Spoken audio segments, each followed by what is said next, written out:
I'm a professional editor and I've always wanted to expand my horizons by talking to other editors and sound designers, music composers, visual effects supervisors, essentially all the magicians who silently and invisibly work behind the scenes. This series is an attempt to make the invisible artists visible. I hope you enjoy the conversations. Hello, and welcome to the Finest Cut. I have with me today award-winning production sound mixer and sound designer Manik Batra, who's also my friend and batchmate from FTII. Manik, so good to have you here with me on my podcast. Thank you, Anta. Happy to be here. Awesome. Manik, I wanted to dive right in and kind of ask you about where it all started. I know you have a very solid background in music, and I know you studied engineering prior to coming to FTII. So, where in the midst of music and engineering, how did you choose to come to FTII? Okay, so I did my engineering from the year 2000 to 2004, and I've been a musician ever since I was a child. So I was singing, doing things. Engineering happened because pretty much everybody does engineering in the middle class strata in the north of the country. So I did that as well.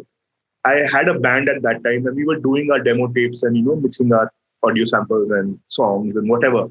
This was pre-internet era. So internet just started coming in, and it was still very expensive to access. So I didn't have a PC for the longest time, and we had like a lab in the college which had restricted internet access. You could go for half an hour in a day and stuff like that. So I was trying to figure out what to do later because everybody was going to do an MBA, and that was how it was at that time. I think it's still the same. I mean, in the but now everyone wants to do media. But I think the time that you are talking about, definitely MBA engineering. At that time, so I wanted to go into the mixing part, the engineering part of music because I never wanted to make music a career personally. I did not think I was talented enough, and I also did not. I didn't have the drive to become a singer personally because it's a lot of struggle, and I've seen India is a land of a lot of talent, and there are like really, really good singers who are still, finding it difficult to earn a living, and literally the सड़कों पे है लोग, and they're much more talented than I am. So और मेरे में इतना मतलब passion था, but इतना drive नहीं था कि मेरे को singer बनना. I was pretty much sure about it, but I wanted to do something which was to do with the music per se. कुछ music के साथ करेंगे. At that time, I got to know from somewhere about FTII, which has a mixed sound course, and I pretty much went for it knowing and thinking that it is something to do with music, which it was not. I had no idea. Again, there was no internet. We had a prospectus from the institute, which never talked about what we were going to study in sound there.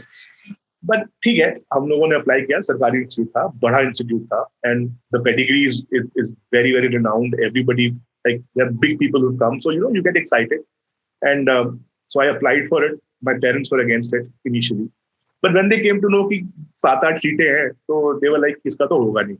And then they said, if you get through, you are most welcome. I said, okay, I'll try getting through, and I luckily got through. And I went there, and I realized there is not a lot of music happening in the campus.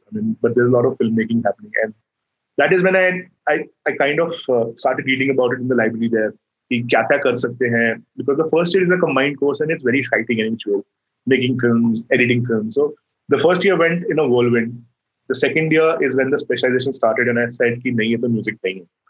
But then I thought if I was inclined towards doing the sound design part of it, and I really enjoyed it because it was completely new to me. It was very exciting. It had musical inputs here and there. It had the sense of rhythm, sense of timing, which basically comes from music. And it also had the engineering part of it, which I had trained to be. So I said that ये कर सकते हैं, ये interesting है, ये अलग है. I still don't know how to explain to my parents what I do for a living, but still, whatever I do, I was kind of having fun there. And then I went with the flow. And the moment I came out of the institute, production sound mixing had just come in terms of a lot of films were going into sync sound. So it was easier to land jobs doing sync sound because I was trained, and FTI has a great fraternity which lets you work, and they trust you with at least the production sound mixing part of it. That's how the journey started. I wasn't prepared for it. I never prepped for it. I did not know it was going to happen like this, but it did, and it's been good.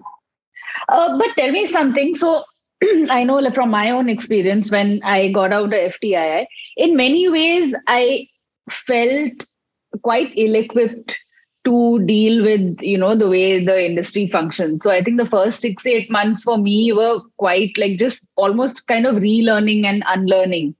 Um, Eventually, obviously, that gets better. But tell me, how do you feel? How well did the FTII course prepare you to tackle not just like software and stuff, but just also the hustle part of it, which is such a big part of working in Bombay.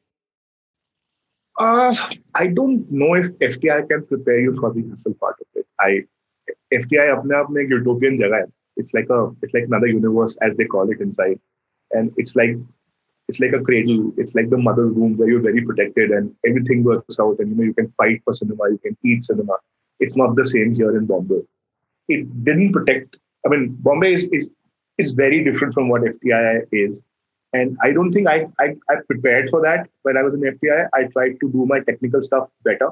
I really tried. So I come from a background where my parents, my family has always said, if you want to do something, you have to study for it. I mean, there were two ways of doing sound. Either I could study to become a sound designer, or I could just come and start working in Bombay and assisting and all that, and working in the studio, and then becoming a sound designer. They're both very legitimate ways. I mean, no, none of them is superior to the other one. But my journey, my parents have always been like, if you want to do something in life, study first, prep for it, and then face it.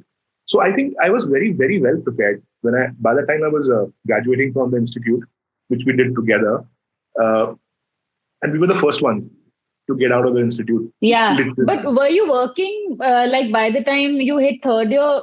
Some of us had already started Yes. working. So I had interned on a film which really got me to know the hustle part of it. It was an Italian film which was being shot in India. So I was a production sound mixer assistant and I was pretty much doing everything and anything. It was my towards the end of second year or the beginning of the third year. I don't really remember. Yeah, that is where I realized that it's going to be a tough world out there. Uh, Mm. it's not as easy as FTI is, and the timelines are going to be strict. Everything's going to be stricter back in when you go to Bombay. So I was kind of prepared for it by the time I was graduating. And luckily, the guy I interned with, Vinod Subramaniam, he offered me my first job as well as I was graduating from the institute. So I had that cushion. I was Ah, not going to work with a stranger. I was yeah. working with somebody I had interned. I didn't get paid anything for the internship, but this was my first paid job. Of course, there was a lot of expectation, but I knew that this guy trusts me, and I trusted him back that he'll be guiding me through because the hustle. Because Bombay can be really tough on you know. So that's how I landed my first job with the same guy I interned with. That's what I tell a lot of students when I go to FTI that this is a great way to start. To Intern on a film. intern When the first. opportunity arrives, just Yeah. go for it, and you will get a lot of threshold to be able to perform without worrying about other factors. So that's how it began for me. And so the moment I finished filming, there was a film called Rock On, my first film. I was a second boom operator. So the moment that film finished, the guy who was sound designing, he asked me if I would want to do the post for the film. And I said, yeah, of course, why not? And since then it has been like that. So I mean, yeah. I didn't have to go around asking for work and Hmm. meeting people. I mean, I think if you're very well prepared and very well prepped, and if you're sincere about your work work comes your way easily. The struggle is not about finding work. The struggle is about finding the quality of work you want, in my opinion. That's very true. That's so true. But Yeah. do you feel like software wise, you were well kind of No, versed with? no, I was not prepared at all. I think I was very slow. I mean, you're talking about Bombay, where people are being paid by the hour. Students are charging by the hour, and we literally took 2 months to mix our diploma film Antara, which was 20 minutes Yes. long. I finish a feature film in 40 days these days. Not just the mix, but the design and everything. So there was a huge difference of the software part of it. Also, FTI, I mean, the institute doesn't do that to you, but we were ill-equipped in terms of faculty as well when it came to teaching softwares. Editing department had a great teacher when Vivian Sir was there, and he was really good. But sound was still, Pro Tools were just coming in, and we were trying to mix our films ourselves, and there were not many teachers around. So whatever was happening, khud se karo, khud se dekho, khud se sikho, and there's as much you can do. Hmm. Also, FTI the aesthetics part of the process of sound designing takes over in FTI. I personally believe, because we end up becoming designers in our mind, in our heads कि भाई Yeah. ये तो ऐसा होना चाहिए, वो कैसे करना है वो हमको आता नहीं था. So we were not. I was not prepared software wise at all. I was very slow. I was very primitive. I did not know shortcuts to doing things and faster ways of doing things.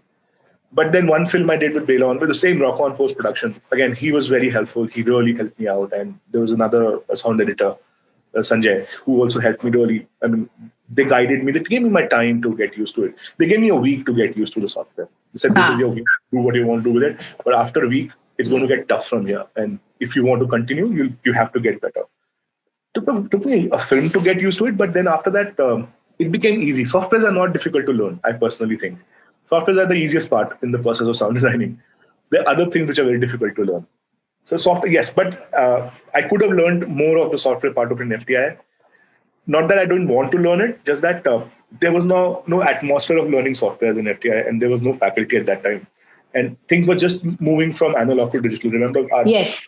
dialogues happened on R&R, on Yeah. Magnetic, and then diplomas happened on Pro Tools, and we mixed it ourselves in surround sound. I mean, it was just a huge shift. We went because we had so much of gusto and we had so much of feel for doing it ourselves.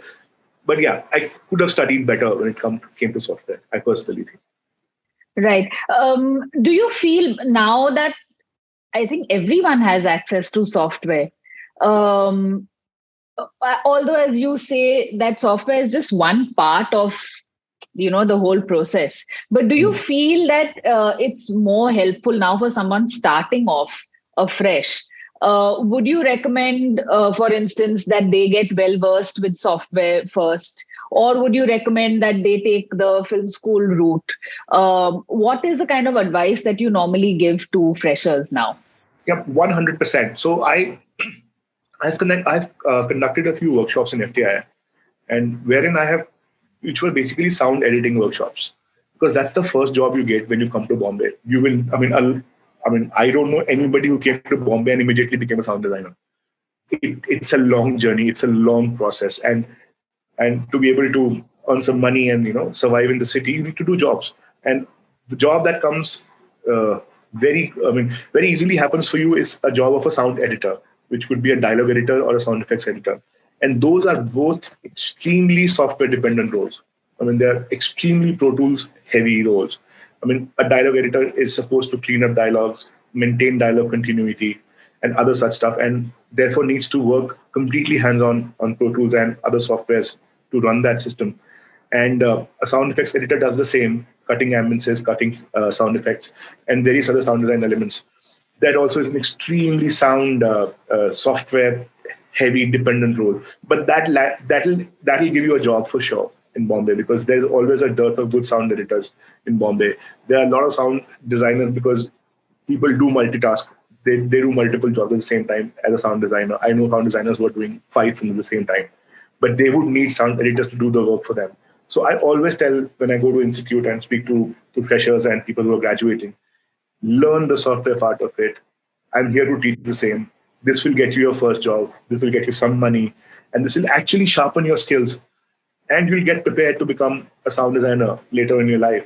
Because if you know how to do the things yourself, you can do them yourself later if needed, right?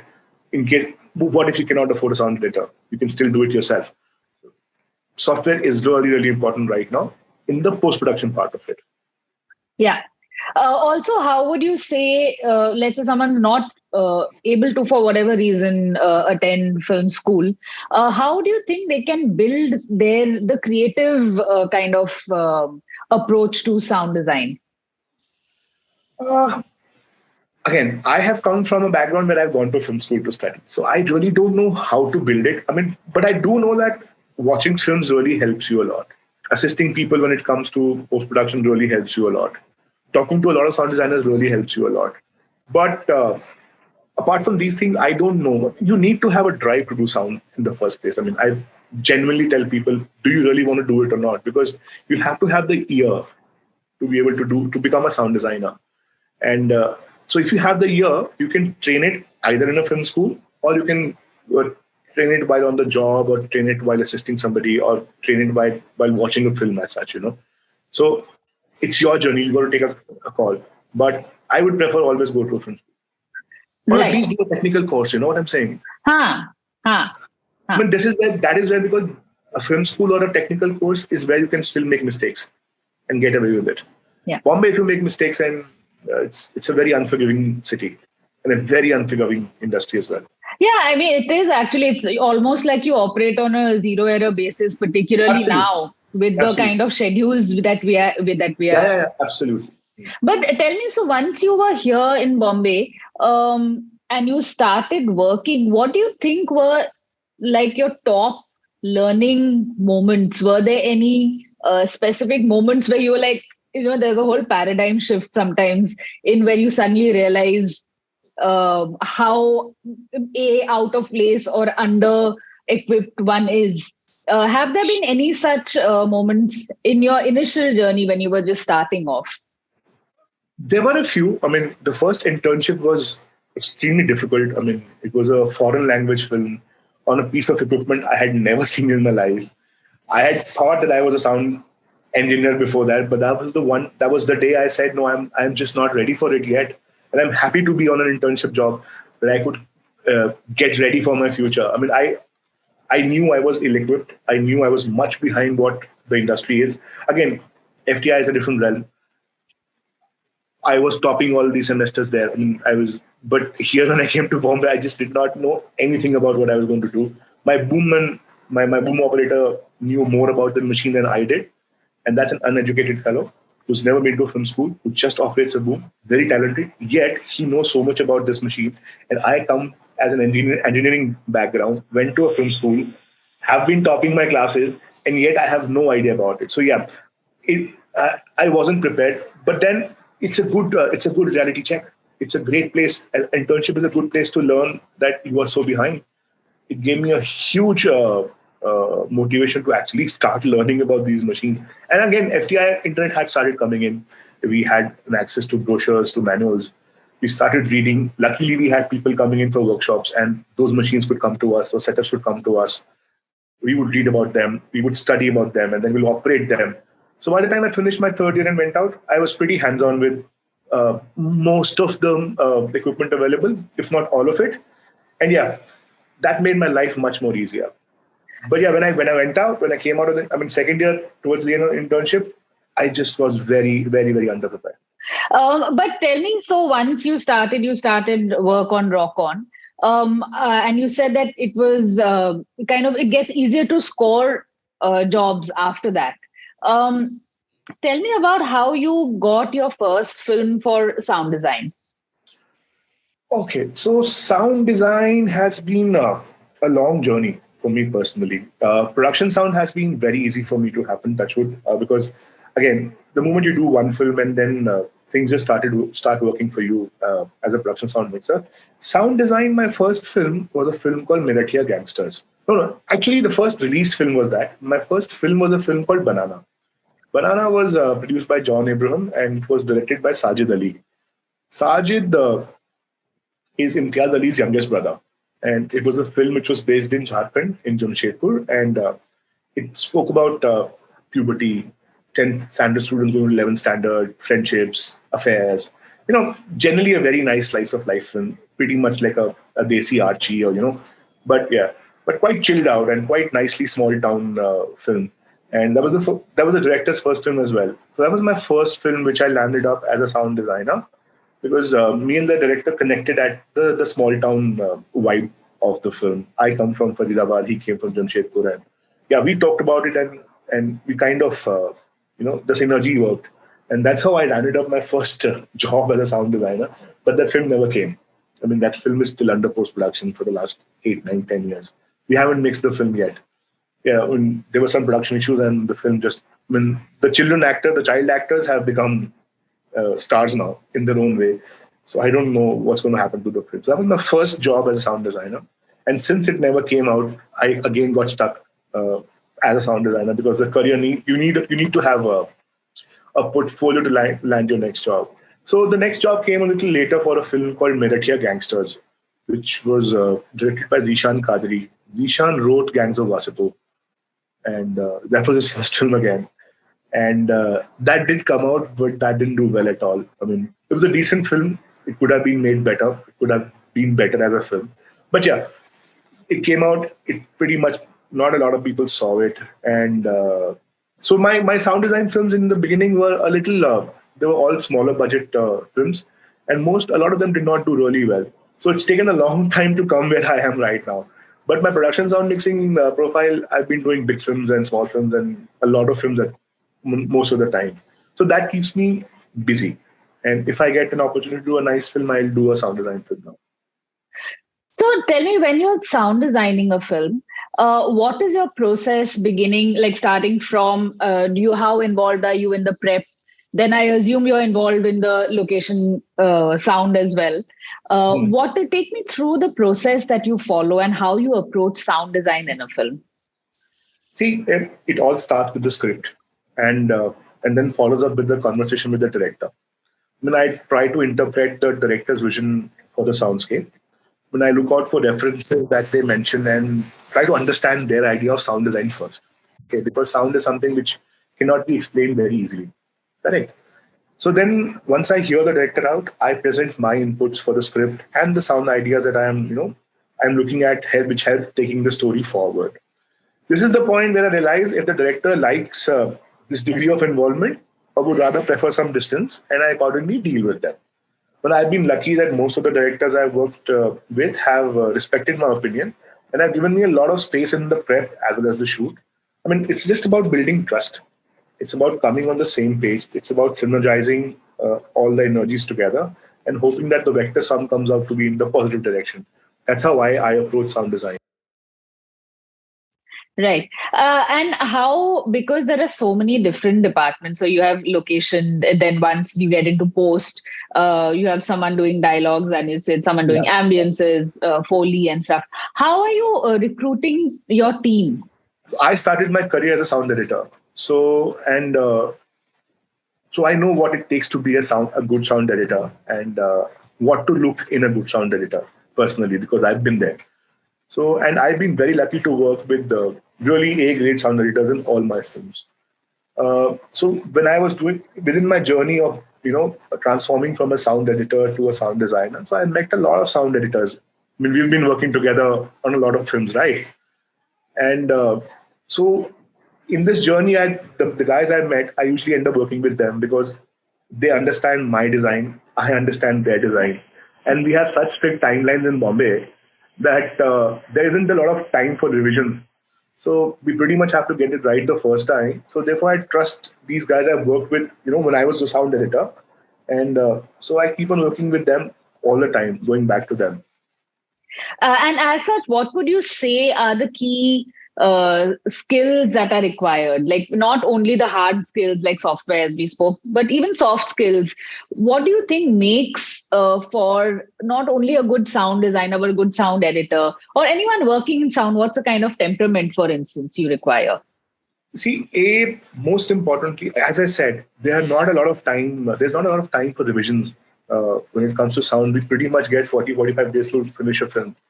So, and sound is something which cannot be explained in words. It's something that you feel. It's something. So, I have been working with a team which understand what I need in a film. So, we pretty much are on the same page of cinema when we're dealing with the film. You know, the director and I can have differences in vision, but the sound editor, the sound designer will have to have the same vision. So, you need to find that first. Who's in your sphere, who's in your realm, who understands what kind of a film is this without being told what kind of a film is this, right? So that is one thing which you get when you talk to people. You pretty much understand where we are in, are we on the same page or are we not? Because there is no point finding a coherence or a synergy between a sound editor and a sound designer because there is no time for it. So you might as well find people who you think and are aligned the way you want them to be aligned. And after that, you trust them and let them do their thing. I personally love trusting my sound editors and let them doing what the thing is good for the film. It's pretty much quite nicely done by the end of it. Right. Yeah. But tell me something. So, when you're working on a film or a series, what are the kind of challenges you're facing as a team or as a sound designer or a production sound mixer? What are the challenges you're facing, whether creative or technical, budgetary? Um, Okay, budgets are a huge problem, especially in sound post production. You're pretty much the bastard child yeah. of the process. I don't know why it is like this. I have no idea. I've been fighting for fair wages and fair budgets ever since I came out of the institute, but it doesn't seem like it's going to change very soon. Uh, it's been like this for a while, I think, and I don't know why these budgets are so low. I have no idea, but yeah, they're very, very low. Also, we have a huge timeline scheduling issue in this industry. Sound is especially taken for granted, and people assume that it will be done. Uh, Yeah, because when you're saying 45 days, is this from like when you're given the edit until including the mix? I have done a film in 37 days Oh as well, gosh. right Oh from the gosh. start of cleaning up dialogues, because that's how it is. I mean, it's like a treadmill. Either you get onto it or just step out of it. It's as bad as that. So these timelines, and the problem is, eventually we are adding up to the chaos, right? If I finish the film in 37 days, it pretty much becomes a standard कि भाई मानिक तो कर ही देता है. अभी वो Huh. Manik ने कैसे किया है वो मानिक को पता है. एक बार कर दिया, but it pretty much becomes a norm, and this is how this industry is right now. वही समझ, I don't know why we have such tight schedules. I mean, I have had really tight schedules for films which don't have a release date. I don't know why we are pushing work. Why we are overworking people. Why can't people just work 8 hours a day and still? But you think you guys also have a union? Is there any involvement from them or is there any input from the union? No, absolutely not. The union, a union is there unless we go to them with a complaint. They Hmm. will step into it and call the production and try to sort it out. But there is no other involvement apart from this. Unless you go to them with a complaint, they are not there to resolve anything. So there's They no don't care. standardization No, from there is their no side. there is no Okay. standardization at all. They just don't care. But then how are you guys, say if you're asked to give a budget, how are you guys able to present a budget? Like, do you ask other like senior sound designers or your contemporaries? How do you plan a budget for a film? Oh, we plan a budget. So basically, when it comes to sound design, the budget has two elements to it. One is the manpower, and one is the studio cost. So studio cost, you just go and ask the studios. And these many hours are needed to finish the film or a project. What would be the costing for that? Similarly, you go to sound editors and ask them, this is the cost, this is the project. You show them the project. How much would you like to charge for it? As simple as that. To that, you add your cost as a sound designer and you present. There are no precedents. There is no standardization. We do not call any senior engineers for that. It's pretty much the same. It's the same bracket everywhere because we can make it out by the way the productions are negotiate, and you know what the ballpark figure is. So सब उसी में ही काम करते हैं. Just that again, there is no definite number which is fixed for any cost. Right. Yeah. But also as a production sound mixer, correct me if I'm wrong, isn't it like compulsory for you to join a union? Oh yes. Oh yes. We are members of it. It's not compulsory. It's very strange when it comes to the union issue. We are supposed to have a union card to be able to work on a set. Now the thing is, the constitution of the country allows me to work wherever I want to work and however I want to work without joining any union. The unions also know that.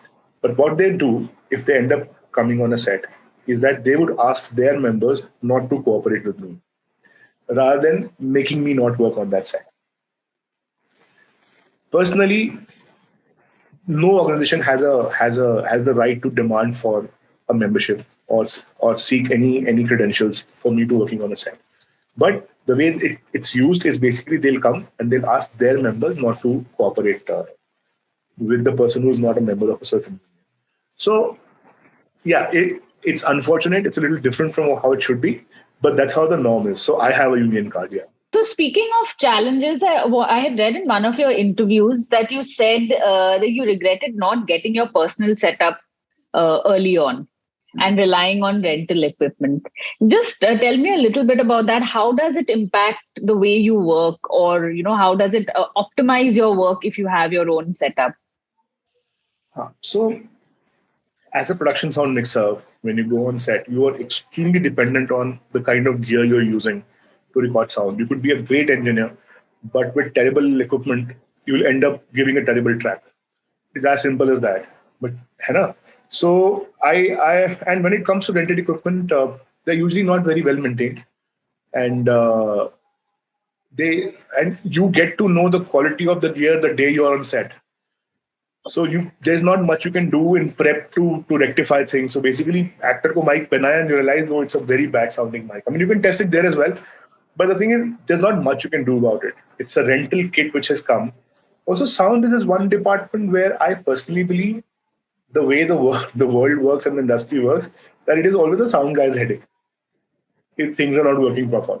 For example, if a camera breaks down or if a lens doesn't work proper, it's the production's headache, but it's everybody's headache to get it working and changing the lens or sending somebody to get. But for a piece of sound gear not working, I think nobody's bothered apart from the sound guy. I mean, I wouldn't be surprised if the sound recordist never records a track on set and nobody would even know कि कुछ हुआ है. Like ऐसा भी हो सकता है because I'm as a sound engineer, I'm the pretty much the only one who's taking care of what's being recorded Yeah. audio wise. Nobody even cares about it. Nobody even bothers to know what has happened to it and how it has been recorded. Pretty much when you come to post, you realize how good or how bad the track is. So with rented gear, what happens is a lot of the times the equipment does not behave the way it should behave, and sound also gets very limited time on set. I mean, you get a few seconds before people start shouting at you, why aren't you rolling sound? Because actors are there on cue, the clap has been done, things have been done, and still you are yet to roll sound. And while you're figuring out there's some issue with the equipment, so there's just not too much of space for the sound guy to take time and figure things out. I mean, you got to do it before you start shooting for the day. And with rented gear, things do go wrong a lot more than they go wrong with your own gear. I mean, things will always go wrong. These are pieces of equipment, these are machines, they're meant to fail. And you're supposed to take care of that and become a troubleshooter. But with rented gear, the possibility of things going wrong is much more, the probability is much more. So, and also what I realized after I bought my own gear is that the quality of sound that I deliver is now constant through all my projects. So this is how Manik Batra's projects would sound. Huh. My track would sound. It has a signature to it because I have arrived to that tone by choosing really high quality equipment, and the whole chain has been standardized by myself. And I have invested. I have figured out these mics to use, these receivers to use, these transmitters to use, these kind of cables running. This is a recorder. This is a mixer. So I pretty much know my gain staging and pretty much know I can hear a track and say this is my track. So that now remains constant over the films I do now. Wherein on a rental kit, the rental kit came from various different vendors for every film. I mean, so Good Luck Jerry would sound different, and Hero would sound different, and 83 would sound different.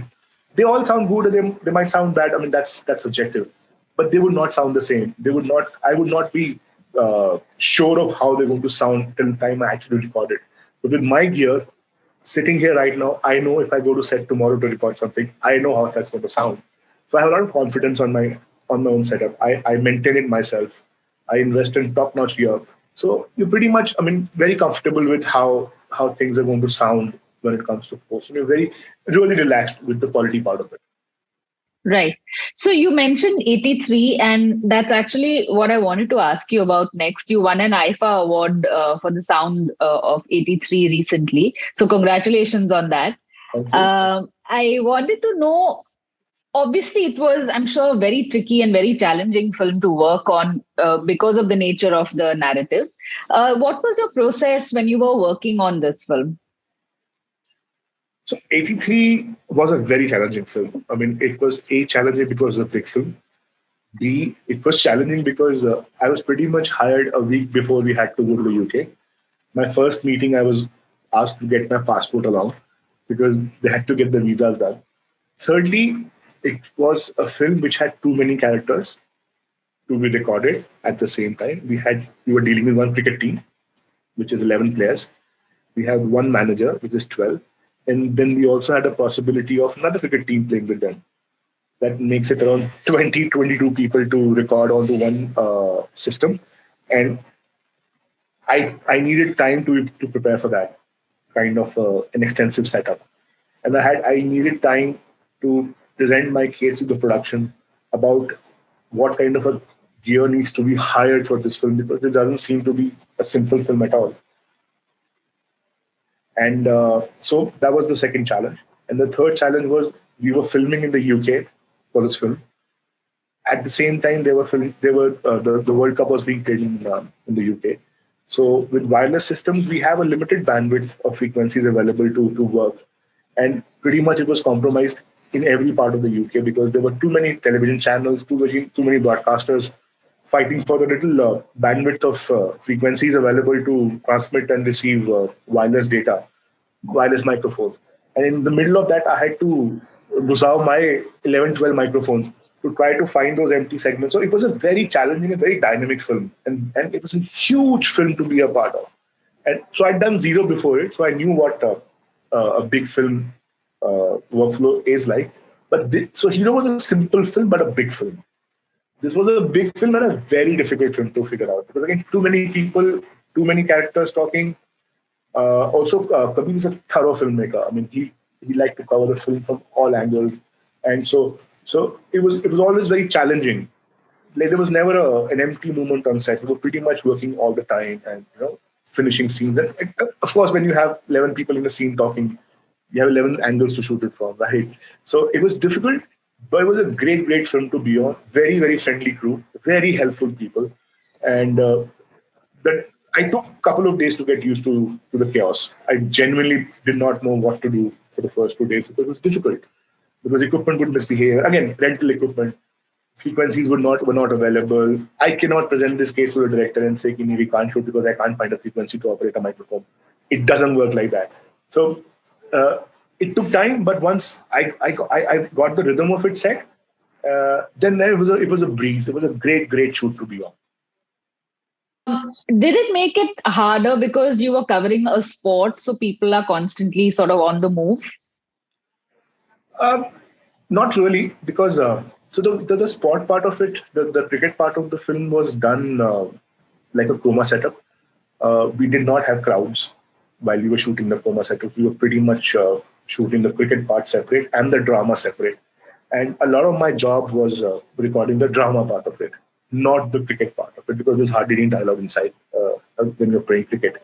So I was pretty much relaxed when it came to the sport part of it. It was hardly anything to do. But the drama was the important part, and that was being staged. I mean, like in a hotel, like in a studio, like in a bus. So I mean, it was not very difficult to do. The cricket part of it was more like it was designed like a playback sequence. It was designed like a choreography, like a song sequence, because they knew how the ball will be bowled. They knew how the catch will be taken. They knew what balls we need to film. The entire match was never filmed. Only certain sections that were filmed. So we had a team from UK who were choreographing the entire cricket part of it. So it was pretty much actually easier than shooting a drama part of the film. Right. Also, but when you're on location a film like this, do you end up recording individual sounds that can be used later in post? See, again, it depends. There's never a blanket plan for a film. So, for example, this film, I basically, whenever I go shooting for the film, I record a lot of ambiences and a lot of sounds. But for this film, we didn't have a lot of ambiences and sounds because it was 1983 and we were shooting in 2020. So the ambience doesn't work. You cannot have digital sirens and mobile phones and those sounds in the film. And secondly, when you talk about sound effects for a cricket film, you're talking about the ball hitting the bat and ball hitting the wickets and all that. We did not have a ball when we were filming. The ball was created later in post. So when the bowler bowled, there was no ball. When the batsman hit, there was no contact. When the fielder ran, there was no ball. It was choreographed. And the ball was added later. There was nothing to record there. Apart from the players going yeah, which was we were recording. So again, this was a period film. I mean, see, this had to be devised. This plan had to be devised how to go about it.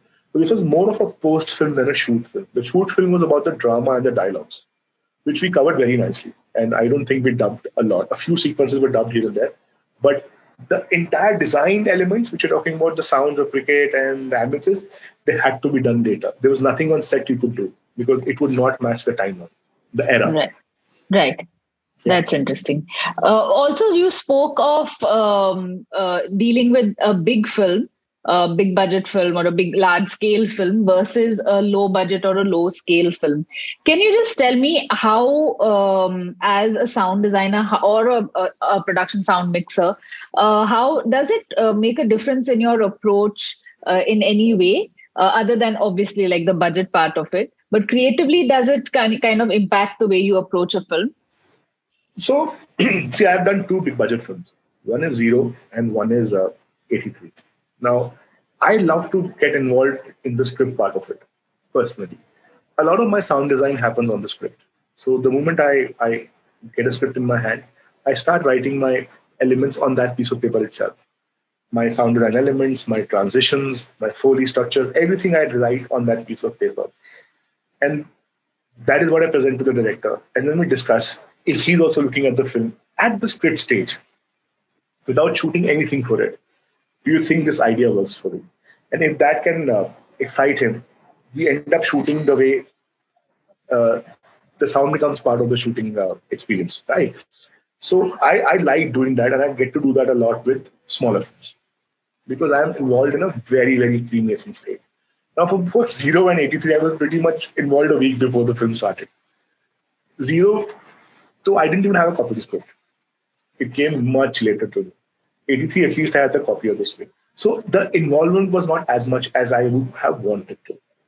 But that's at the script stage. But when you come to the shoot and you spend a week with the director, building up a relationship and the trust between a director and a technician, after that, things start becoming easier. After that, inputs start coming. They're accepted, and we could debate about how the scene should be done and all that. And bigger films also have a set pattern. I mean, it takes a lot of revisions of scripts to become a big film. It's not that nothing is work in progress when you're shooting a big film. Everything has been set, approved, and it's pretty much the holy grail at that point. So there's not a lot of things you can change and alter while you're filming. But yeah, but I could always have a discussion with Kabir about a certain scene, and he would be very happy about incorporating. So there's a scene when Kapil does his first press conference where he speaks about, comes to the microphone and speaks, and the journalists are being very cocky and very British in nature. So at that point, we shot that first shot, and then I went to Kabir and said, maybe we should do it. He leans in towards the microphone. He comes too close. There's a lot of feedback that sound it comes, and he's taken aback because he's already stressed about it. He cannot speak English. There's a lot of, they are the underdogs. And then this sound should actually shake him internally. So he goes back, forgets what he's going to say, and then comes again, calms himself down. So he agreed, and we did the scene like that. And then I think the scene works much better with that thing because these things. But it takes you time to build that relationship with the director, especially with the big director. With the smaller films and the newer directors, then you are more. I have more experience than them. The newer directors. So they trust me completely with my inputs, and they pretty much use it at the script stage itself. But with Kabir, I could do things on set, and it pretty much it takes time for these things to happen, but they do happen if you present your case nicely. Lovely. So I just to get to my final question, really. Tell me, is there anything about this process or about the sound community? If there's something you could change about this field that you're in, what is that? What would that be? Uh, See, I would love to get more money for the job I do, if not for me, but for my team and for the process, because this process deserves more money. I mean, a sound designer could do with lesser money, but if I need to work 200 hours in a studio, I need to have the money to be able to work 200 hours and not forcefully finish it in 100 hours because there's no money. I don't want that to happen to a film. Every film is unique, every film has a journey, and every film is magic in the end. So we should have that much amount of resources, sufficient resources to finish a film in a nice way. So good money, a proper timeline, a proper schedule to finish a film, and more love to our craft of sound designing, because I think it's not really celebrated as well. It's just people don't know much about it. People rarely care about it, but it's a difficult process. It's a very time consuming process, and the craft is not really easy. And but there's a lot of passion which drives this craft, which drives us technicians to follow what we're doing. So a little bit more love would not hurt us. That's so true. And I'm hoping in the course of these conversations, I find this this sentiment being reiterated several times by everyone I'm speaking to in post production. And I hope that sometime in our lifetimes, we see this change.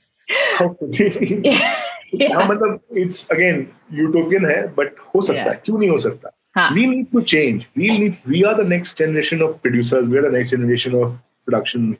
We are the next generation of head of departments. We just need to value ourselves, man. Yes. बहुत सारे लोग नहीं करते. Yeah. Let's not treat it like a job. We spend so much of energy, so much of effort. It's just not a job for me. I mean, there's so much Yeah. of passion which goes there, and not just me, my entire team. I mean, it's unbelievable that the talent of people we work with, and they're so underpaid. I mean, it's really disheartening sometimes. Yeah, I'm sure. I'm sure. I hope, as I said, I hope this changes, and hopefully we are on our way to see that change happen sometime soon. I thought it's going to get better with the OTT. I think it's got worse though in many It's ways. gotten much worse. Not just worse. It went to a peak where things were getting better. You could see things getting better. Yeah, But yeah. now it's just so terrible right now with the OTT Yeah. space as well. I mean, Yeah.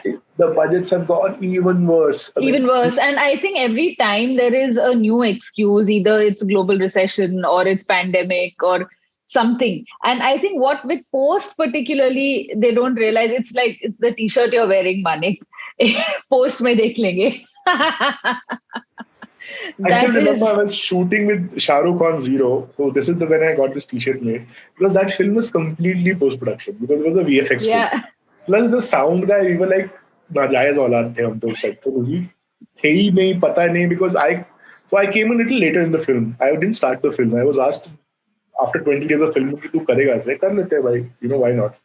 So I wore it one day, and there was so much of chaos on that set because we were shooting with that bolt and those robotic arms and operator from the US, and we were late. We had scheduled the film for some 70 days, and we ended up filming some 180 days. It's like कुछ अलग ही चल रहा था. So in the middle of the chaos, अभी sound वाला क्या ही बोलेगा कि कटरीना मैडम का आवाज ठीक से रिकॉर्ड नहीं हुआ, शाहरुख सर का माइक गिर गया, ये सब. There's no point of that, right? Right. So one day I wore this T-shirt कि भाई पोस्ट में देख लेंगे अब, because यहाँ तो कुछ हो नहीं रहा. So शाहरुख कहता कि बेटा देखा, ऐसा है कि हम ना पोस्ट में भी नहीं देखेंगे, प्रॉब्लम ये है. और ये सच है. That's right on the money. Yes. Yeah, we tried to put all the dirt under the carpet. Yeah. And we never clean that part. And hope no one notices. Nobody will notice that. वो carpet के नीचे गंदगी जमा होती रहेगी और वो कहीं जा नहीं रही है. Yeah. वो वहीं पे है. तो I said, बेटा ऐसा है, पोस्ट में भी नहीं देखने वाले. And that's why I knew कि it's like a roller coaster, man. Enjoy the ride. Yeah. Yeah. True that. Well, why to complain now? अभी जब शाहरुख खान मैं क्या करूँ? True that. No, but this has been really, really enlightening, Manik. And I think it's really, for me personally, so helpful to talk to you, for instance, and to see the other side. I only get to see one side of things sitting in the edit room. So there's been really helpful to know, to look beyond what I do for sure. And I'm sure it'll be very helpful for a lot of people who are watching this as well. So thank you so much for giving me your time. And I hope to see you soon. Thank you, Antara. I hope to see you soon too. If you enjoyed this video, then please like it, share it, comment on it, and subscribe to this channel so you're tuned in for our upcoming episodes.